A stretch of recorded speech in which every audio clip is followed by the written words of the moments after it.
Hello and welcome to my channel. Today we are going to be making peanut butter cookies.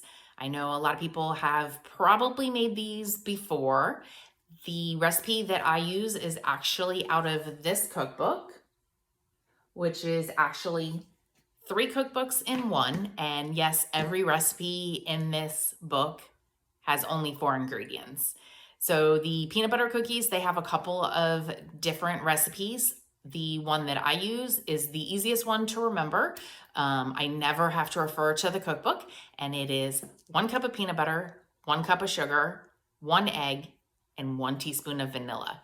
Oven at 350 and bake them for 10 minutes. At least per the recipe. As you know, I usually don't do things exactly like they say. These come out perfect every time. Don't forget to subscribe to the channel if you haven't already. Hit that notification bell. Give me a thumbs up if you like this recipe, and leave a comment down below and let me know if you try these or if you do anything different, because I thought of it after I made these, but I think that maybe putting chocolate chips in there would be really good. Chocolate and peanut butter together, like, you will never hear me complain about that at all. All right, let's get to baking.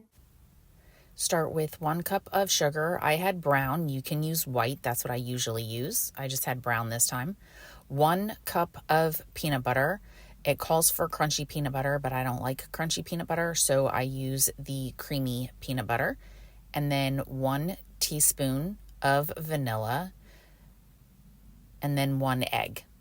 And that is it. That's the recipe. 1 1 1 1. And then just mix everything together. Incorporate it all really well until there's no lumps and it is all nice and smooth, and it'll be fairly easy to work with. It is a little bit sticky, but just roll them. The recipe says to roll them into 1-inch balls. I think mine are slightly larger than that, and then to press flat with a fork. I use my fingers, and I end up with about 15, and I just line the baking sheet with parchment paper. It makes it easier to get them off later. And then the recipe calls for them to be baked at 350 for 10 minutes. Mine are slightly larger, so I always end up baking them for 12 minutes. And then you can see they come off the parchment paper pretty easy. I wait about 3 to 5 minutes before I start removing them. And then there you go. Easiest recipe ever.